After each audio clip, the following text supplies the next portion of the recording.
mengenai ikhtilaf, perbedaan. Ada sebuah kaidah yang mesti kita tahu. Kaidah itu sejenis mahfuzat sebenarnya, yang kita terima dari beberapa masyayikh kita dari Saudi. Ada Syekh Khalid Al-Hamudi dari Jeddah, beliau mengatakan al-ikhtilafu sunnah wal iftiraqu bid'ah. Ikhtilaf berbeda itu sunnah. Ikhtilaf berbeda. Jadi kalau orang tidak berbeda justru tidak sunnah. Wal iftiraqu bid'ah. Namun bercerai-berai, bertengkar karena berbeda, itu baru bid'ah. Ini sudah rumus, ya. Kita coba cek di zaman Nabi sallallahu alaihi wasallam. Suatu kali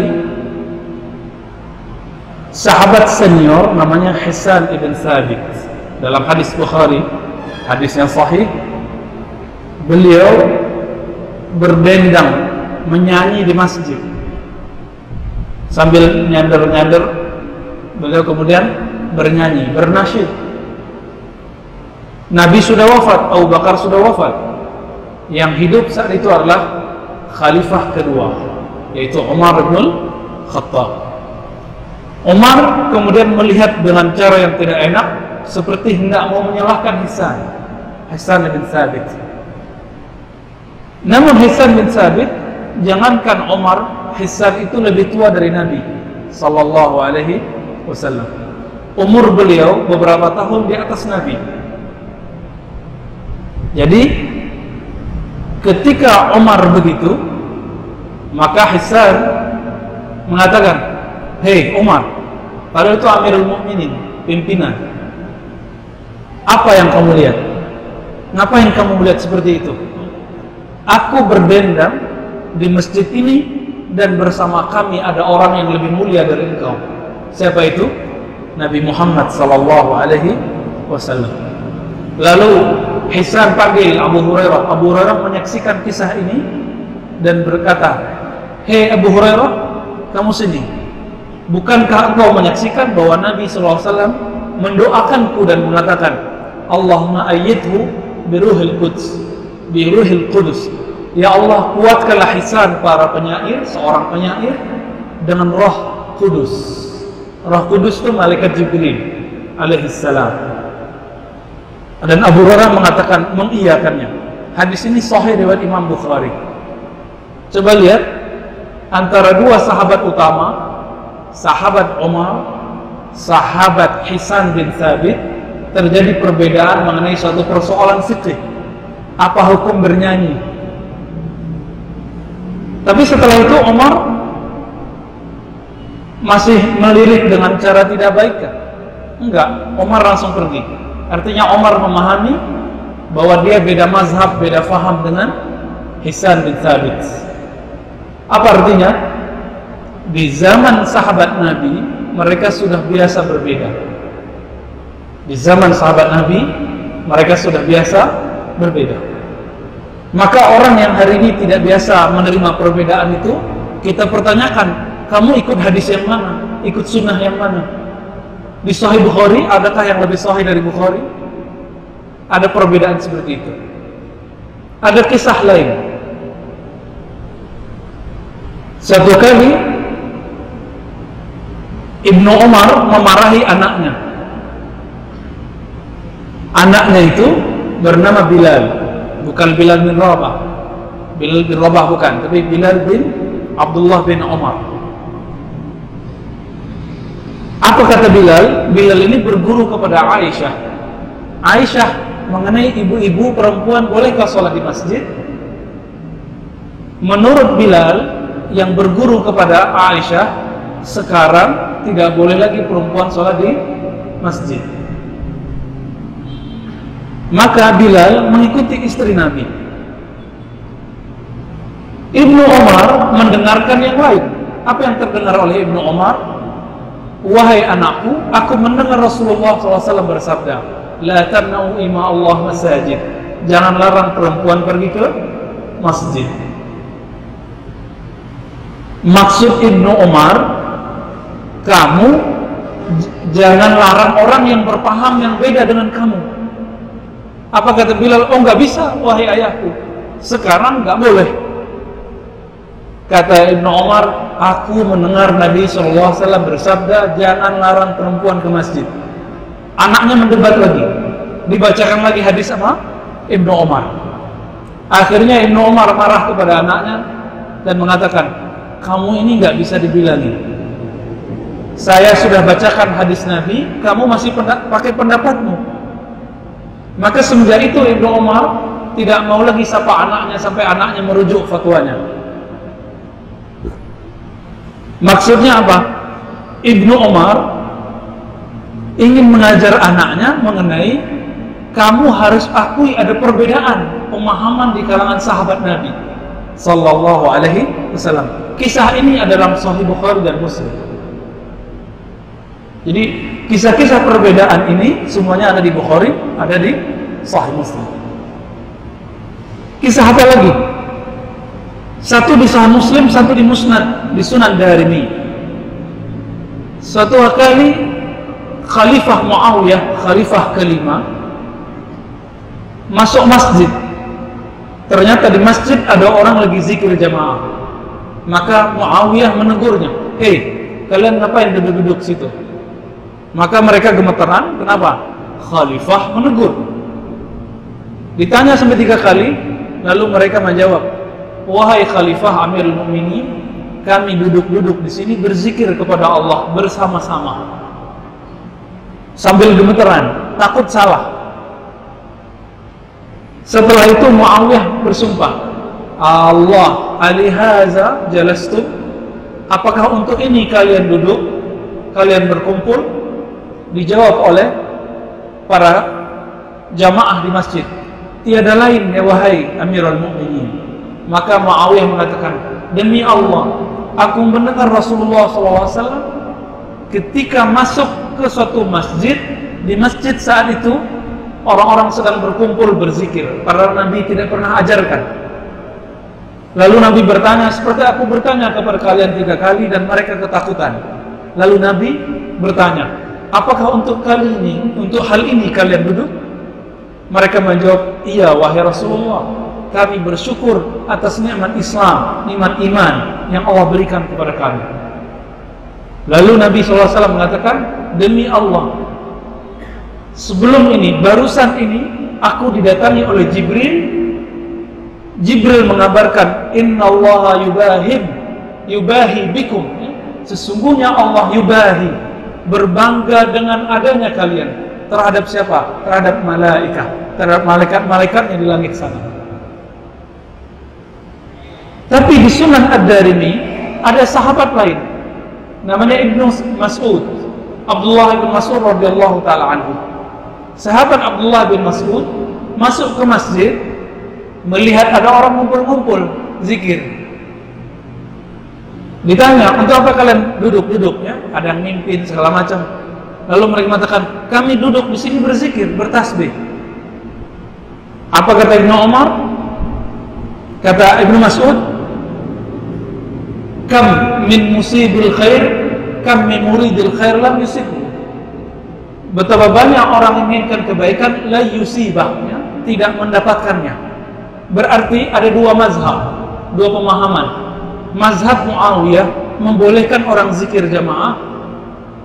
Mazhab Ibnu Mas'ud melarang orang zikir berjamaah. Tapi hadisnya lebih sahih hadis Muawiyah karena ada di Sahih Muslim. Sedangkan hadis yang barusan, hadis Ibnu Mas'ud diriwayatkan oleh Imam Darimi, orang yang semasa dengan Bukhari dan sekampung. Bapak saudara makan Allah, coba lihat, ini beberapa kisah saja bahwa para sahabat berbeda pemahaman mengenai sunnah. Semuanya mengaku ikut sunnah. Ternyata ini sudah dibuka oleh Rasulullah sebelum beliau wafat. Apa kata beliau? "Man ya'ish minkum min ba'di fasayara ikhtilafan katsira." Yang hidup setelahku akan melihat perbedaan yang sangat luar biasa banyak. Lalu beliau mengatakan apa? Di hadis Ibnu Majah itu beda riwayatnya dengan Abu Daud. Di Abu Daud dikatakan alaikum bisunnati wa sunnati khulafa'ir rasyidin al-mahdiyyin min ba'di. Ikutlah sunnahku, sunnah para khulafa' rasyidin setelahku. Tapi di riwayat Ibnu Majah ada tambahan, fatamassaku bima araftum, berpegang teguhlah dengan apa yang kamu pahami, yang kamu ketahui dari sunnah. Nah, di sini ada yang disebut ijtihad atau subjektivitas, pemahaman pribadi. Beramallah, berpegang teguhlah sebatas yang kamu paham. Nah, di sini Nabi mengajarkan agar kita saling memahami. Mungkin pemahaman kita beda dengan pemahaman teman kita. Ya, nah kisah terakhir yang mau saya sebutkan. Bukan kisah sahabat Nabi, tapi kisah Imam Salafus Saleh. Imam Ahmad bin Hanbal, murid Imam Syafi'i, imam yang mengarang kitab Musnad Ahmad, yang disebut Imam Liwa'us Sunnah, imam yang membawa bendera sunnah. Namanya Ahmad bin Hanbal, kita sebut Imam Hanbali, tapi lebih sahih disebut Imam Ahmad bin Ibn Hanbal. Wafat tahun 241 Hijriah. Beliau ini pernah ikut takziah, bahkan menguburkan sahabatnya. Setelah sahabatnya dikuburkan, beliau mendoakan. Tiba-tiba ada orang yang buta, hafiz Quran, baca Quran dikubur. Kisah ini disebutkan oleh Imam Salafi, Imam Salafiyah, siapa? Imam Syekhul Islam Ibnu Qayyim Al-Jauziyah. Judul kitabnya Ar-Ruh, kumpulan persoalan roh. Sudah diterjemahkan setahu saya, kan? Imam Ibnu Qayyim, Imam Ahlu Sunnah, Imam Salafiyah menyebutkan kisah ini. Apa kata beliau? Imam Ahmad bin Hanbal ketika melihat ada orang buta baca Quran dikubur, langsung mengatakan, ya ghulam, muhdas. Muhdas, begitu di riwayat Al-Lalakai, ya. Hei bocah, itu bid'ah. Muhdas itu artinya bid'ah. Gak boleh baca Quran dikubur. Nah, coba lihat, ulama salafus saleh beda pendapat. Temannya Imam Al-Jauhari punya riwayat yang lain, punya sunnah yang berbeda riwayatnya dengan riwayat Imam Ahmad. Tapi dia tidak berdebat di kubur. Nah, ini adab berdebat. Tidak boleh berdebat di kubur. Kubur itu tempat mengingat kematian. Maka mereka keluar, sampai di luar kuburan. Imam Al-Jauhari, seingat saya, ngajak ngobrol Imam Ahmad. Wahai Abu Abdullah Ahmad bin Hanbal, apa pendapatmu mengenai riwayat fulan dari fulan dari fulan dari Ibnu Umar? Kita nggak usah sebut namanya. Apa kata Imam Ahmad? Oh, riwayatnya diterima sahih, siqah, kredibel, boleh diamalkan. Maka imam ini, Imam Jauhari ini membacakan, baik, aku mendengar si fulan baca hadis dari fulan dari fulan dari Ibnu Umar. Apa kata Ibnu Umar? In mutu, jika aku mati, bacakan Al-Fatihah, bacakan Alif Lam Mim sampai 5 ayat awal, ayat kursi amanar Rasul, dikuburku. Kaget Ibnu Hanbal kaget. Akhirnya beliau dalam hitungan detik merevisi fatwanya, merubah fatwanya. Coba lihat, ulama salafus saleh merubah fatwa dalam hitungan detik. Dia panggil orang tadi yang buta yang baca Quran, dia katakan, hei anak muda, silakan kamu kembali ke kubur, bacakan ayat di situ. Bahkan ketika Imam Ahmad wafat, Imam Zahabi, murid Imam Ibnu Taimiyah, Syekhul Islam, Syekh Salafiyah, dan Imam Ibnu Katsir, Imam Salafiyah, ya, mereka mengatakan ketika Imam Ahmad wafat, maka selama 7 hari berturut-turut orang mengkhatamkan Quran di kubur. Kita kalau datang ke kubur Imam Ahmad nggak bisa sampai, Pak. Jadi berlapis-lapis. 7 hari kita tidak bisa mendekat ke kubur Imam Ahmad. Kenapa? Murid-muridnya membacakan Quran di situ berhari-hari, 7 hari berturut-turut. Seandainya ini munkar, tentu sudah dimunkarkan, sudah diingkari oleh imam-imam terdahulu. Coba lihat, Imam Ahmad berbeda bahkan dengan dirinya sendiri. Nah, inilah yang dimaksud dengan alaikum bisunnati wa sunnatil khulafa'ir rasyidin al-mahdiyyin min ba'di. Ikut sunnahku atau sunnah pemahaman para sahabat-sahabat ulama-ulama setelahku.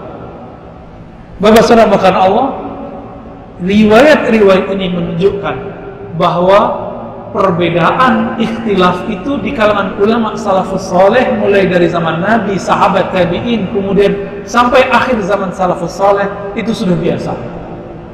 Maka saya mengimbau, kalau kita terjadi perbedaan, tolong kembalikan ke akhlaknya para ulama terdahulu. Ini rahasianya.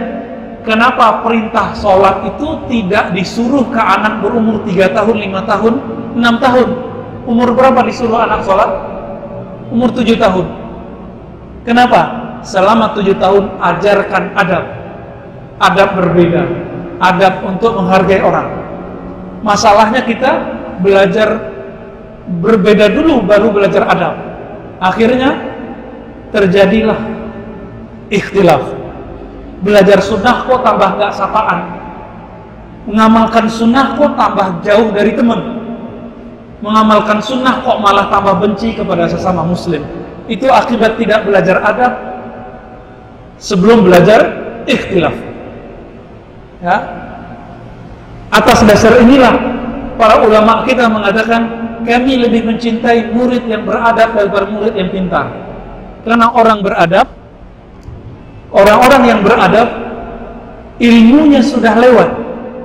Kalau orang pintar, dia merasa dirinya yang berilmu. Kira-kira itu Pak, sekilas pandang, sekilas kisah-kisah para ulama salafus saleh mengenai ikhtilaf. Ya, masih banyak ikhtilaf yang lain. Ada ikhtilaf yang tidak bisa didamaikan. Itu terjadi pada Imam Bukhari. Nanti kita ceritakan. Ya, sampai di situ ada yang mau ditanyakan?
Ya, apakah panitia zakat boleh dapat bagian? Boleh, tapi sudah dibagi Pak. Jadi dalam Qurannya cuma disebutkan 1/8. 1/8 itu dibagi sama. Jadi dibagi rata. Misalnya ada 10 orang, maka 1/8 itu diambil. Tapi kalau untuk Indonesia itu terlalu banyak. Ya. Ya.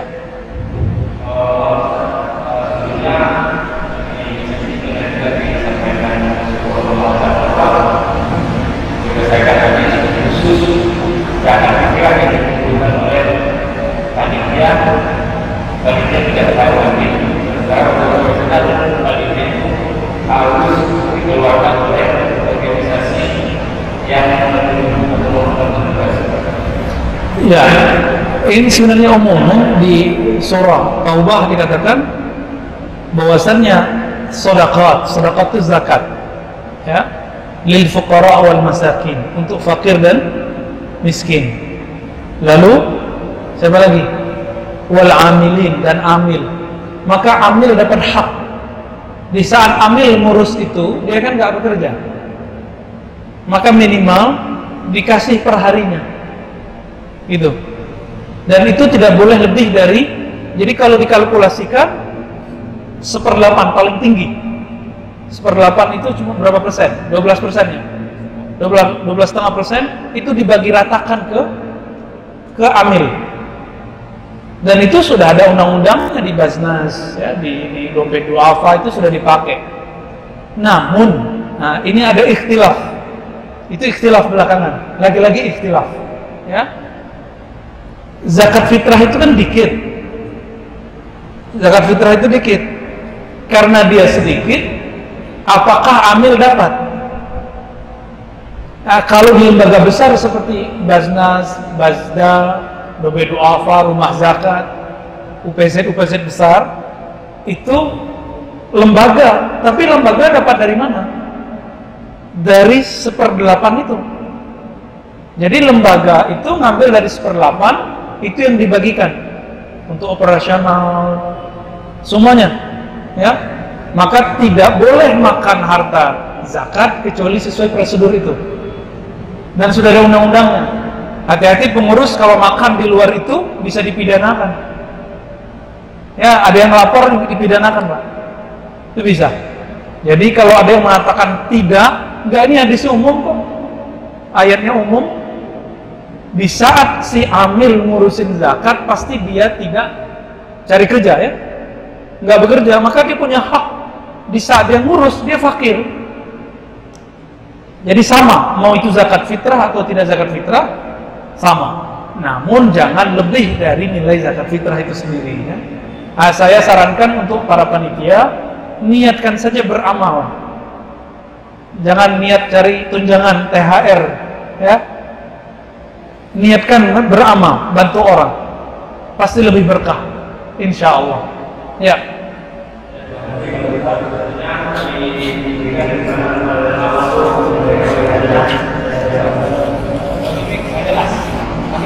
Teman-teman, ya. Pertanyaan pertama yang dimaksud dengan salaf. Okay. Ya, yang dimaksud dengan salaf, siapa yang salaf? Yang kedua, apa sebenarnya hukum musik? Dan adanya beberapa ulama yang mengharamkan musik. Dalilnya kira-kira apa? Apakah ada hadis sahih dari Nabi yang menjelaskan tentang musik itu memang terlarang? Kemudian adanya teman-teman kita yang terlalu mudah memvonis orang sesat. Apakah mereka tidak memahami apa yang kau sampaikan tadi? Ya. Apa pura-pura tidak paham? Atau mereka tidak jujur dalam menyampaikan kesalahan? Ya. Demikian, terima kasih. Wah, ini borong deh, Pak. Pak Imam kita borong. Yang pertama, apa itu salaf? Salaf bahasa Arab artinya yang terdahulu. Secara bahasa artinya kullu ma madha. Semua yang terdahulu disebut salaf. Di Quran muncul misalnya dalam ayat riba, siapa yang menghentikan riba, falahu ma salaf, maka bagi dia pokok atau kelebihan yang dia sudah ambil yang lalu, yang berlalu. Maka salaf di situ artinya waktu yang lalu. Itu di surah Al-Baqarah, ya. Di sunnah, di dalam sunnah kita menemukan riwayat ziarah kubur. Di ziarah kubur, salah satu doa yang Nabi baca, salam Nabi, assalamualaikum ya ahla diyaril mu'minin, salam atas kalian wahai penduduk orang beriman. Jadi ternyata itu ada komplek-komplek orang beriman di kubur itu, ya. Disebut diyar. Diyar itu komplek, kampung. Apa kata Nabi? Antum salafuna wa nahnul asaru. Kalian itu salaf kami, kami adalah asar. Jadi salaf dengan asar itu sudah beda. Asar orang belakangan, salaf orang yang terdahulu. Jadi dalam riwayat Quran, dalam riwayat sunnah, cuma ketemu kalimat salaf begitu. Ada riwayat-riwayat yang lain tapi tidak signifikan. Jadi secara riwayat sunnah Nabi, kalimat salaf tidak bermaksud mengenai suatu manhaj. Ini perlu digarisbawahi. Lalu muncul salaf itu semenjak kapan? Ternyata Imam Ahmad sudah pernah mengatakan kalimat salaf dalam risalahnya. Salafuna, dia nyebut gitu. Imam Syafi'i juga menyebut salafuna dalam kitabnya. Siapa yang dimaksud oleh Imam Ahmad, Imam Syafi'i? Orang-orang yang di zaman sahabat dan tabi'in. Jadi kalau saya meninggal, bapak ibu semua meninggal 30 tahun lagi, maka setelah tahun itu kita disebut salaf secara bahasa. Secara bahasa. Namun lama kelamaan istilah salaf menjadi istilah yang mandiri. Dipakailah sebuah hadis dari riwayat Imam Bukhari, ada juga di Muslim. Apa kata Nabi? Khairukum qarni, sebaik-baik kamu yang hidup di zamanku. Qarni itu satu kurun. Satu kurun, satu abad, 100 tahun. 100 tahun. Summal ladzina yalunahum, lalu orang setelahku 100 tahun. Lalu orang setelahku 100 tahun. Maka ulama kita kemudian membagi-bagi minimal tahun 300 atau maksimal lebih. Inilah disebut dengan zaman salaf. Jadi kira-kira tahun 300 itu disebut salaf. Ini mazhab siapa? Ini mazhab beberapa ulama-ulama di Saudi dan dipakai oleh Syekh Albani. Maka antara Syekh Albani dengan Syekh Al-Buti dari Suriah terjadi ikhtilaf lagi. Ya, Syekh Al-Buti S1, S2, S3 di Azhar. Syekh Albani tidak pernah kuliah, tapi rajin baca buku. 20 tahun dia baca kitab hadis. Apa ikhtilafnya? Menurut Syekh Albani, salaf itu manhaj, satu sistem berpikir. Tapi bagi Syekh Al-Buti, enggak. Nabi ngomong korni itu waktu. Lalu kalimat antum salafuna, kalian salaf kami, salaf itu waktu. Di Quran, masalaf itu waktu. Maka Syekh Al-Buti nulis buku bahwasannya as-salaf atau salafiyah itu al-azminah mubarakah, zaman yang diberkahi. Karena Nabi mengendorse, mengatakan sebaik-baik zaman, zamanku, zaman setelahku, dan zaman setelah itu. Berdasarkan hadis ini, ulama kita sepakat untuk tidak sepakat. Ya, sepakat untuk tidak sepakat. Ulama Azhar, ulama Suriah, ulama Yaman, ulama Maroko, mayoritas, bahkan sebagian ulama Makkah mengatakan salaf itu waktu yang berkah, zaman yang berkah. Tapi Syekh Albani, Syekh bin Baz, saya punya guru saya berguru ke Syekh bin Baz 9 tahun, mengatakan enggak, salaf itu satu sistem berpikir, manhaj, bukan mazhab. Jadi ternyata mereka sepakat untuk tidak sepakat. Lalu kita maksain, ulama kita aja beda. Emang situ ulama? Ya, itu aja masalahnya. Ya, ulama kita aja beda, kok kenapa kita nggak bisa terima perbedaan? Ada yang meragukan Universitas Al-Azhar, ada yang meragukan Hadramaut dari, ada yang meragukan ulama-ulama Maroko. Di situ ada Darul Hadis Al-Hasaniyah, di situ ada keluarga Syekh Al-Humari, Syekh Talidi, Syekh Al-Katani, ahli hadis semua. Nah, tadi yang kita sebut siapa? Syekh Al-Buti. Dulu ternyata Syekh Albani itu tinggalnya di Suriah, di Damaskus. Terjadi perbedaan pendapat antara Syekh Al-Buti dengan Syekh Albani. Maka kemudian Syekh Albani pindah ke Yordan. Ya. Konflik lagi. Sampai di Saudi, konflik sesama Salafi. Karena Syekh Albani mengatakan bukan witir ya, tarawih itu harus 11, nggak boleh lebih. Tidak boleh lebih dari 11. Sedangkan ulama Salafiyah di Saudi, salat tarawihnya 20. Mekah sampai hari ini berapa? 20. Syekh Albani punya kitab, itu 11 aja. Jadi jangankan antara Salafi dengan selain Salafi, sesama Salafi itu sudah beda. Ya. Terus kita salaf yang mana nih? Nah, cek aja sendiri, kita ikut ulama salaf yang mana? Nah, Bapak Saudara makan Allah. Jadi apa itu salaf? Salaf itu bisa dibagi-bagi. Pemahaman bahasa itu semua waktu terdahulu atau orang terdahulu. Maka salaf ada yang soleh dan tidak soleh. Jahan bin Sufwan yang mengatakan bahwa Al-Quran itu makhluk, itu di zaman salaf tapi nggak soleh. Ya, Wasil bin Atta, pendiri Mu'tazilah, itu salaf tapi tidak soleh.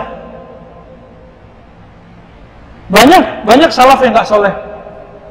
Maka jaminan salaf itu tidak ada. Jaminannya hanya seperti kata Imam Syafi'i, al-ilmu an taqula haddatsana. Ilmu itu garansinya kamu punya guru siapa? Gurumu nyambung nggak dari gurunya? Gurunya dari sahabat Nabi sallallahu alaihi wasallam. Lalu yang mana lagi? Di Saudi antara Syekh Ibnu Utsaimin itu beda dengan Syekh yang lain. Syekh Ibnu Utsaimin imam Salafiyah dan paling produktif nulis Salafiyah rahimahullah. Beliau punya kitab fatwa dan beliau mengatakan salam-salaman ba'da sholat itu boleh jika di tempatnya sudah jadi tradisi. Tapi teman-teman beliau bilang bid'ah. Jadi sesama ulama Salafiyah itu beda. Kenapa antum paksain sama? Maka menerima salaf, menerima perbedaan. Itu rumus, Pak. Menerima salaf, menerima perbedaan. Karena perbedaan itu tumbuh dari mereka. Mereka lah sumber perbedaan itu. Dan justru dalam perbedaan itu mereka menjadi salaf yang saleh. Gitu. Gitu, Pak ya. Jadi apa itu salaf? Tergantung Bapak mau definisi yang mana. Ya. Definisi Syekh Al-Buti atau Syekh Al-Bani. Gitu, Pak Imam. Yang kedua tadi lupa saya, Pak. Apa pertanyaannya, Pak? Musik. Musik sudah pernah kita bahas di tempat lain ya. Mau kita bahas di sini? Musik dan nyanyian itu dikumpulkan kalimatnya dalam ma'azif. Ma'azif itu dalam riwayat Imam Bukhari ada satu riwayat yang kontroversial yang membuat ulama kita lagi-lagi sepakat untuk tidak sepakat. Ya. Imam Bukhari, bayangkan ini Imam Bukhari meriwayatkannya. Apa kata Imam Bukhari? Akan muncul satu zaman dari Nabi SAW, akan muncul satu zaman ala ummati. Ngapain mereka? Yastahilun, menghalalkan apa? Hirra wal harira, ya? Menghalalkan pakai baju sutra, ya? Biduanita. Ini sekarang mohon maaf ya, nonton konser perempuan buka aurat itu termasuk nonton biduanita. Hati-hati. Yang banyaklah hari ini ya. Kemudian disebutkan apa lagi? Wal khamra, dan khamar, tua, minuman keras, narkoba. Di ujung ada kalimatnya wal ma'azifah, dan ma'azif. Apa arti ma'azif? Alat musik dan nyanyian. Nyanyi, musik itu disamakan di ma'azif. Di mana kita ketemu syarahnya? Di riwayat Imam Ibnu Hajar Al-Asqalani, Imam Hafiz. Beliau mensyarah kitab Imam Bukhari dan mengatakan al-ma'azif al-aswat wal alat, suara dan alat. Makanya sebagian ulama yang mengartikan ini wal ma'azif ada dan alat musik serta nyanyian, mengharapkan musik dan nyanyian secara mutlak. Manhaj siapa ini? Ini pendapat Syekh, guru dari guru kami, Syekh bin Baz rahimahullah. Beliau memfatwakan haram. Tahun berapa ya? Waktu saya masih sanawiyah, kita kelas 2, kelas 3, sampai saya kelas 3 aliyah, saya menganut fatwa itu. Bahwa musik haram.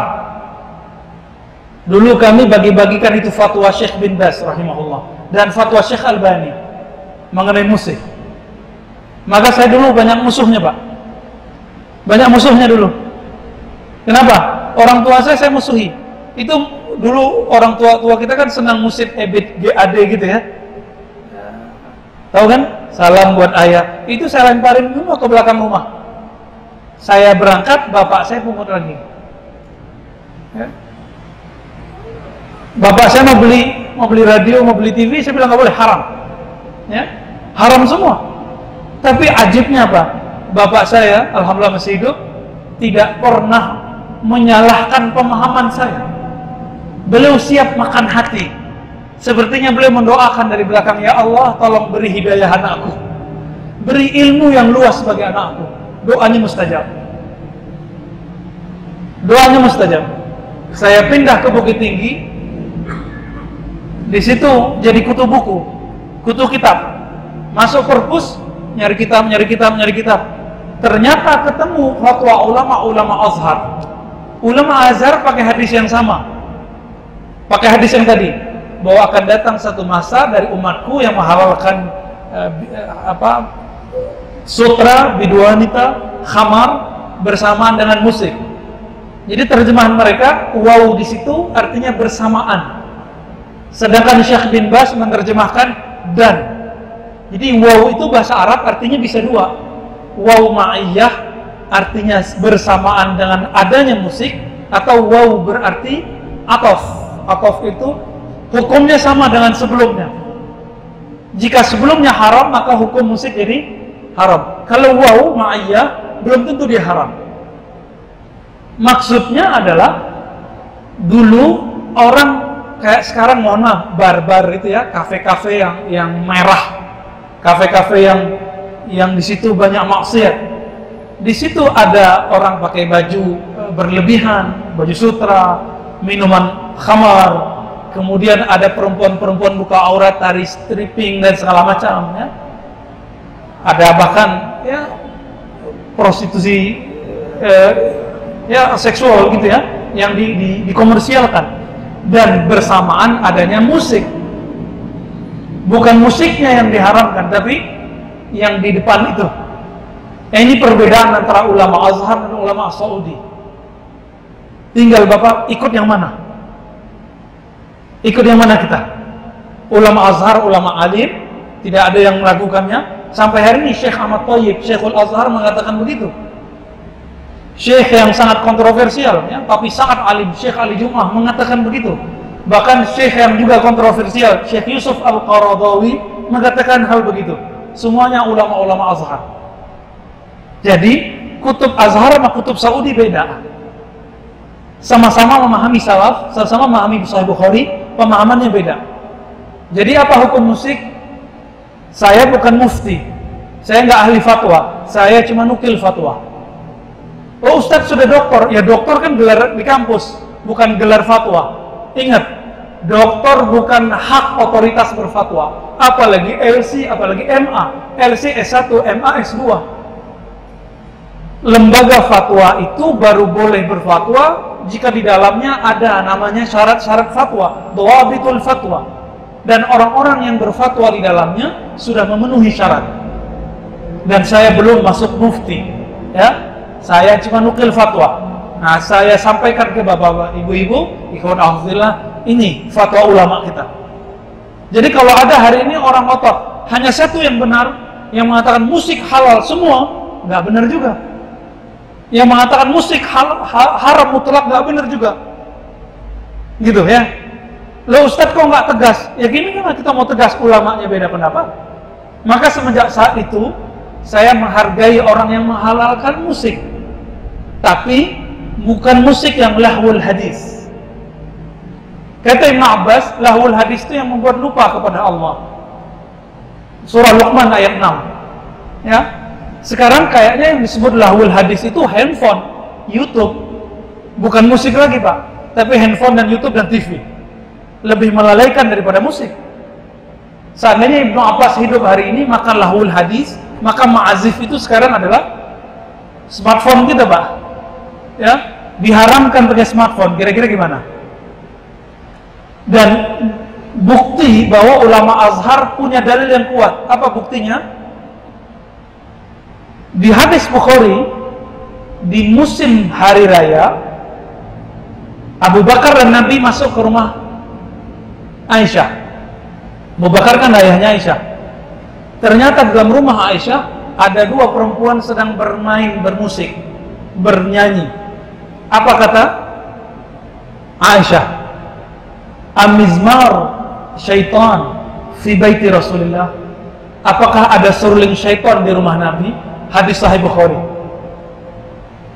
Awalnya mereka berhenti, lalu Nabi mengatakan, da'uhunna ya Abu Bakar. Biarkan mereka wahai Abu Bakar, karena ini hari raya mereka. Pertanyaannya, Nabi di hadis itu menghalalkan musik nggak? Menghalalkan nyanyian nggak? Iya. Pertanyaan berikutnya, apakah di hari itu Nabi menghalalkan khamar, minuman keras? Apakah di hari itu Nabi menghalalkan pakai sutra? Apakah di hari itu Nabi menghalalkan bidu wanita? Enggak. Maka musik, di situ muncul kaidah, musik itu muharramun bi ghairihi la bi zatihi. Itu kaidahnya. Musik itu diharamkan karena faktor X. Jika ada faktor luar ini ketemu di musik, maka musik jadi haram. Musiknya sendiri tidak haram. Musik netral. Dia benda yang tergantung pemainnya. Itu menurut ulama Al-Azhar. Nah, saya untuk bermuamalah sepertinya lebih nyaman pakai ini.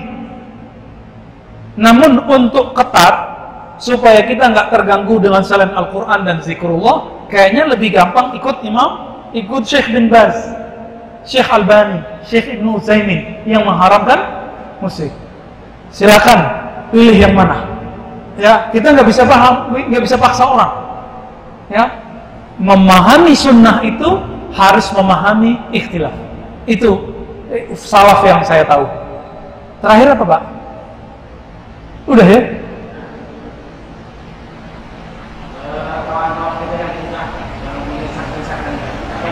Tidak tahu. Oke.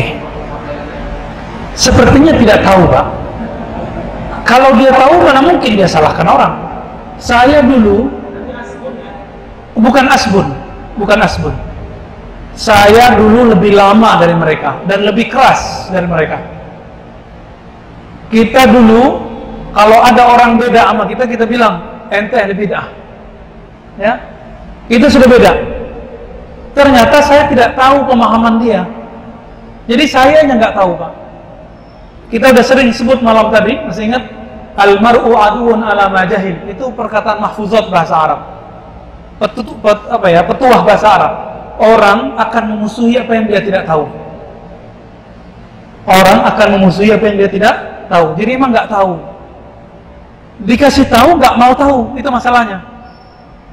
Akhirnya menjadi tidak tahu selama-lamanya. Nah, kalau berinteraksi dengan mereka, jangan paksa dia jadi orang tahu. Emang dia nggak tahu, Pak? Karena dia tidak tahu, adabnya apa? Wa'arif anil jahilin. Berpalinglah dari orang-orang yang tidak tahu. Itu bahasa halusnya. Kalau bahasa kasarnya apa? A'arif anil jahilin. Berpaling dari orang jahil. Itu kasar kan? Nah, kita pakai terjemah yang halus. Berpalinglah, nggak usah dilayani, nggak usah debat. Karena berdebat itu mengeraskan kalbu. Debat mengeraskan kalbu. Walaupun saya benar, saya tahu dalil saya sahih, tapi kalau saya niatnya debat itu langsung keras. Ceknya gampang, terbawa sampai ke dalam sholat. Benar gak? Jadi cara cek debat kita diridai Allah atau tidak, itu debat atau bagi-bagi ilmu. Kalau itu debat, terbawa sampai ke sholat. Orang dulu mikirin celananya, sarungnya bagus aja langsung disebut khuyala, gak diterima sholatnya. Apalagi mikirin debat lagi sholat. Wallahi nggak diterima sholatnya. Apalagi merasa paling benar dalam sholatnya, nggak diterima sholatnya. Merasa bagus pakaian pun disebut khuyala, nggak diterima. Apalagi merasa paling benar. Gitu Pak Imam. Ya, jadi kita husnuzon sama mereka, mungkin mereka tidak tahu, dan orang tidak tahu tidak dikenai hukuman. Ya, rufi al-qalam, diangkat hukum dari mereka. Maka kita bersikap kepada mereka, sikapnya adalah as-samhah al-hanifiyah. Kita harus toleran sama mereka walaupun mereka nggak toleran sama kita.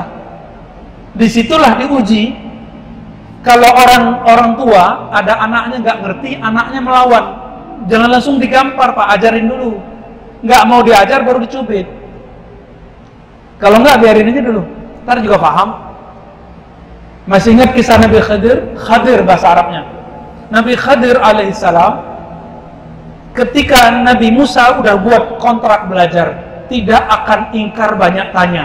Ternyata kasus pertama udah nanya, udah ingkar. Kedua nanya lagi. Ketiga baru jadi SP1, SP2, SP3. Ini baru debat sekali udah langsung main kau ahli bid'ah. Ya, nggak bisa begitu ya. Maka belajarlah adab dulu sebelum belajar ikhtilaf. Belajar adab dulu sebelum belajar fikih. Nah, semoga di sini nanti ada ustadz yang mengajarkan adab-adab. Udah banyak ustadz banyak di sini ya. LC banyak di sini. Kalau saya LC lulusan Ciputat, Jakarta. Kalau yang LC di sini beneran LC, lulusan Cairo ya. Kairo maksudnya. Nah, minta ilmu itu ke mereka, Ustadz, tolong ajarkan kami adab berbeda pendapat. Kitab adab-adab ikhtilaf, ada kitabnya sudah banyak. Silakan Pak dibuat kajian-kajian itu di sini. Itu kajian positif. Cukup ya? Sudah 1:30. Udah lapar kayaknya ya. Sabar Pak ya. Baik Bapak Ibu Saudara Allah, kira-kira itu yang bisa kita sharing, kebenaran dari Allah, kesalahan dari kita, dari saya. Wassalamualaikum Muhammad subhanakallahumma wa bihamdika asyhadu an la ilaha illa anta astaghfiruka wa atubu ilaik. Assalamualaikum warahmatullahi wabarakatuh.